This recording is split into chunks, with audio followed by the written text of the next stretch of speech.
Yeah, I think I think it's an exciting opportunity to get back at home, play in Geodis. We had a great turnout for the opening weekend. Expect the same. For us, it's been a great week of training. Guys are back, getting some healthy bodies back as well, which is an encouraging thing. Also, an opportunity to build some competitiveness in the group. Expect a Portland team who I think in the first game unfortunately took a red card, so you don't see their best version. Had a great response. Really well coached, very clear on what they're trying to do.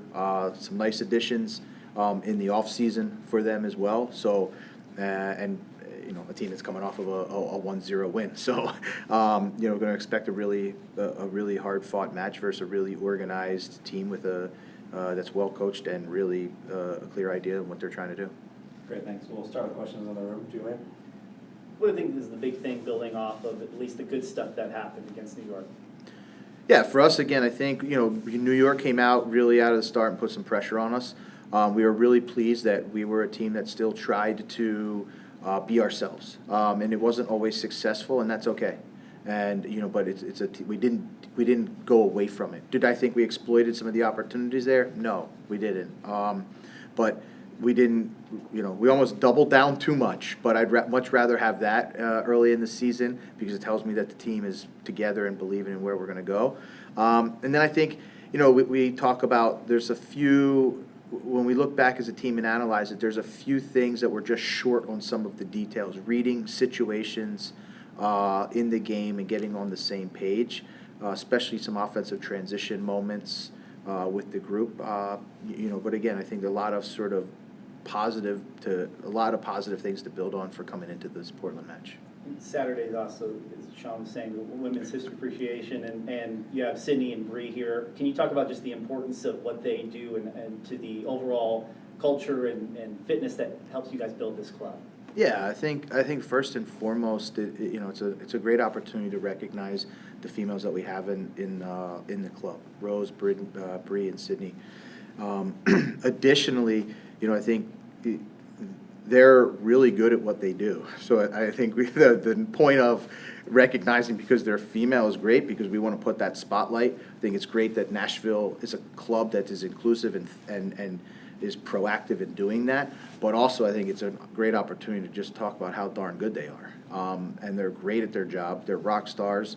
They're highly respected, not only here in Nashville, but across the league in sort of their circles. So I think it's a great opportunity. We can celebrate it internally. We have. They're really valuable members to us, to our team. From players to staff, we all have a great relationship with them. And I think from the greater good from the entire club, I think it's a great thing to do and to highlight people and recognize the good that they're contributing. Vijay, when you mentioned those details that maybe the team was not up to speed, especially during the game, are you talking about the speed of those, attention to those details by the whole team or particular individuals? Yeah, I think from the whole team. I think it's for us, the whole team just reading situations. If there's space behind a back line because they're pressing, like, are we getting a runs behind or are we playing the ball behind? In offensive transition, if there's opportunities to, play in front of them to create a connection and get more numbers into the attack, are we doing that? Is there opportunities to go directly behind them with a runner? Are we doing that? So it's not. It's more about what the game is giving us and having the team recognize it and be able to execute it. Obviously, each team is different. I mean, especially in this comment, when you go from conference to the other one, how much different it is will be taken into the Timbers this week in terms of what you just faced in New York. Yeah, I mean, I think each team presents its own unique challenges. I think when you see there's some similarities and there's some differences. I think when you look at Portland, the opportunity that they have with DaCosta in the midfield, dynamic player, playmaker, can run, can pass, can make final passes. Kelsey is a forward up front, big target player, good with his feet. Then you have center backs that they're comfortable building out of the back, but also have great size. So set pieces are always going to be a challenge. So I think there's each team kind of what I really enjoy about it is each team has its own unique sort of identity and challenge, and each week we have to kind of figure out what we need to do to put ourselves in the best position to get the 3 points. What? Yeah, it was announced earlier this week that Darren Powell was assigned director of the academy in Nashville. Did you have any sort of involvement with that hire, and what are your impressions of that? I mean, the involvement I had is that I had the opportunity to speak to Darren, and I mean, his experience, I think, in his his resume speaks for itself. A really highly accomplished coach.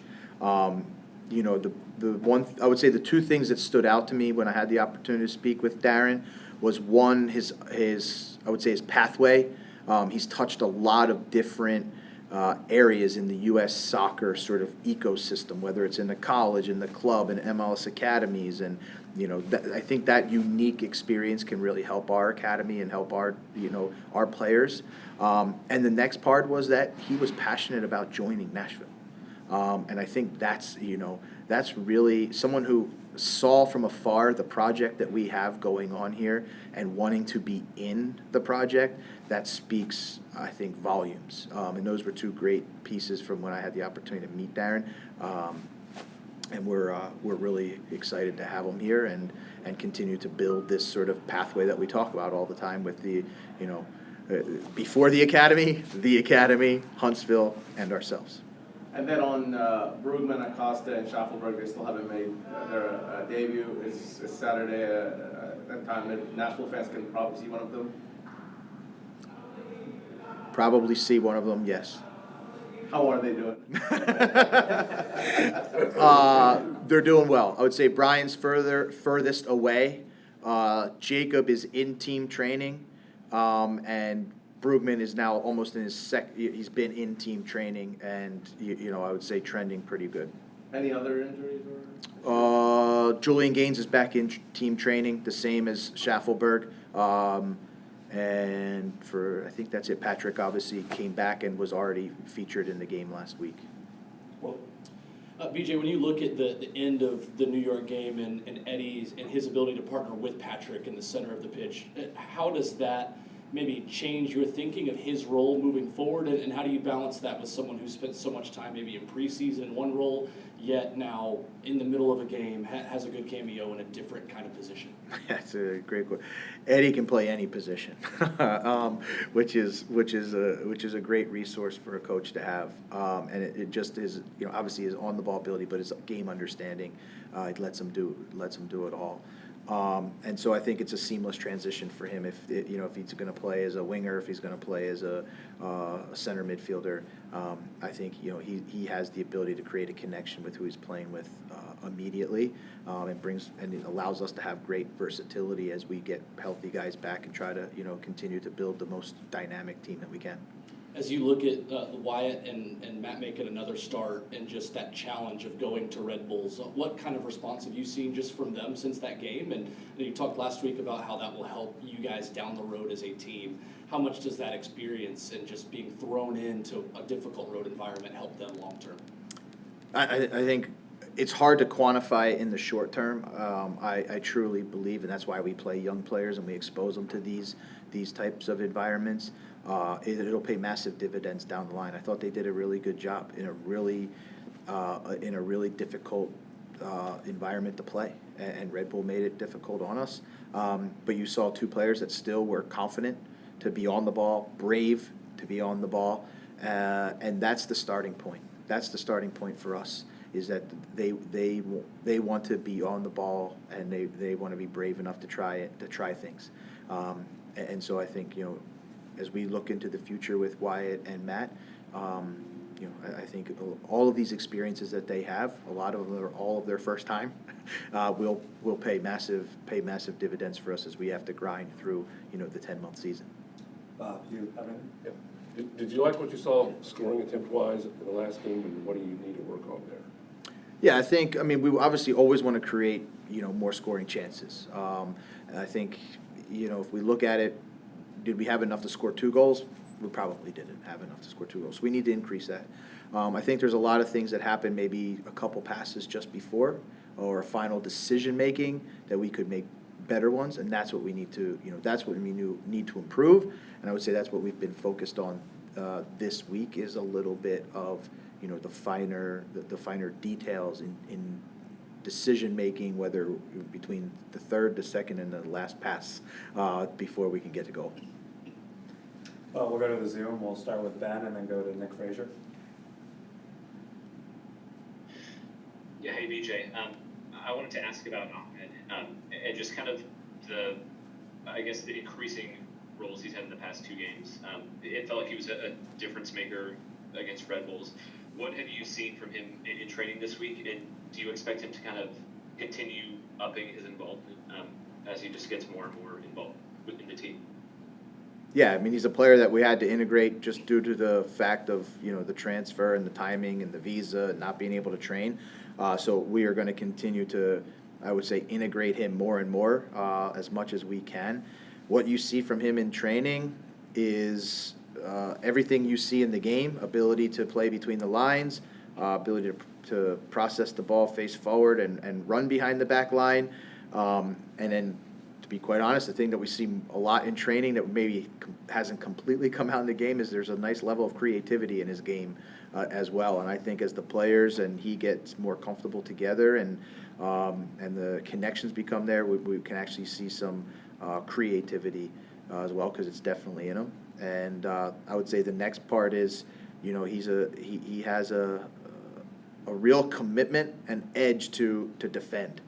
Which we really like, and which is also a cornerstone of what we want to do, is being everybody's going to attack and everybody's going to defend, and he's shown a great capacity to do that as well, and taking in some of the information that on more specifically how we want to defend. We'll go to Nick with last question. BJ, you mentioned Acosta with the injury as well. I'm just curious, before the season you mentioned that it was Brugman that was kind of more, I guess, far out from coming back. Now it's kind of Acosta in that situation. Did Acosta have some sort of setback with his injury?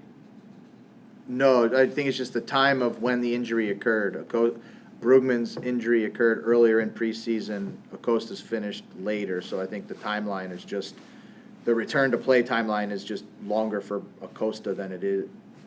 Maybe I'm not saying that right. Yeah, I got what you're saying. Sorry. What I'm saying is, like, if you get injured later, you're going to come back later. If you get injured earlier, you're going to come back earlier. So, but there hasn't been any setback in Brian's timeline. Okay, thank you. And then also with Yazdak being available now, I'm just curious, do you have any intentions of switching up your midfield pairings with Wyatt along with Corcoran, or do you want to any of that at all, or no? I'm going to let you find out on Saturday night what we're going to do in the midfield. Sorry.